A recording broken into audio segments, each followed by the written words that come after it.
Anxiety is a feeling of worry or fear, and many people feel it. Sometimes it is a strong feeling that lasts a long time. When this worry continues for months or even years, it becomes what we call chronic anxiety. This is more than a fleeting concern about a future event. It is a persistent state of alertness and unease that weaves itself into the fabric of daily life. This essay will explore a simple yet profound question. Does fear require a real, present danger to exist? We will look at how this state of fear, even without an immediate threat, can deeply affect the human body. Chronic anxiety does not only reside in our thoughts or emotions. It is a physical experience that changes how our bodies function. The mind and body are not separate entities. They are in constant communication. When the mind is in a state of prolonged worry, it sends signals to the body to prepare for a danger that may never arrive. To understand how anxiety affects us, we must first look at the brain. Deep inside our brain is an alarm system. Its primary job is to keep us safe from harm. This system includes a part called the amygdala. The amygdala is constantly scanning our environment for signs of danger. When it detects a potential threat, whether it is a speeding car or an angry face, it sends out an immediate alert. This is not a conscious process we can control with simple logic. It is a primal, automatic reaction designed for one purpose: survival. The alarm goes off before the thinking part of our brain can fully process what is happening. Once triggered, the brain alarm sets off a cascade of chemical reactions throughout the body. The brain signals the adrenal glands they sit on top of the kidneys to release stress hormones. The most well-known are adrenaline and cortisol. These chemicals act like high-octane fuel for the body. They give us a burst of energy and strength to fight the threat or to run away from it. This is the fight-or-flight response. It's an ancient mechanism that helped humans survive for millennia. The effects of these hormones are immediate and widespread. Your heart beats faster, pumping more blood to muscles and organs. Your breathing becomes quicker and shallower. Your pupils dilate, sharpening vision. Blood is diverted away from digestion toward large muscles. Your muscles tense, ready for action. All of these changes happen in seconds, preparing you to face danger and perform extraordinary feats. It's incredibly effective for real, short-term threats. It helps you slam on the brakes to avoid a crash or jump out of the way of a falling object. After danger passes, the system winds down and the body returns to calm. Stress hormones dissipate, heart rate slows, breathing returns to normal. With chronic anxiety, the alarm can get stuck on. The body is flooded with stress hormones even when there's no physical danger. It is like an engine that is always running at high RPMs, never allowed to idle down and rest.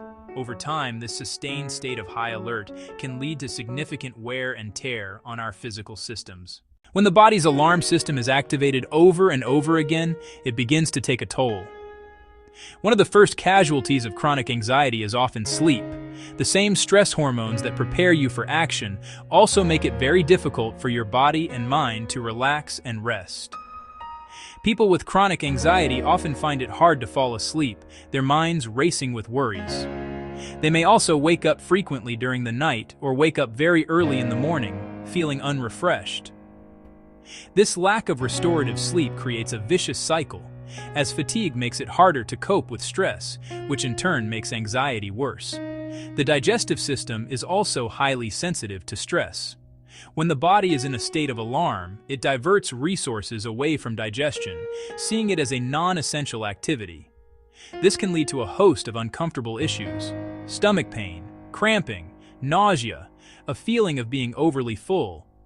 Others may suffer from chronic diarrhea or constipation.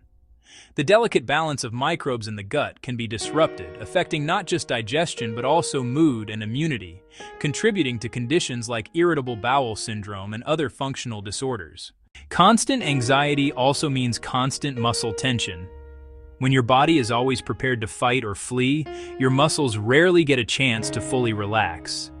This can lead to chronic pain, particularly in the neck, shoulders, and back. Tension headaches are also very common. This persistent muscle tightness is not just uncomfortable, it is also exhausting. The body expends a tremendous amount of energy by staying in high alert, leading to fatigue that is not relieved by rest. The body can feel sore, as if after a marathon, even while sitting at a desk.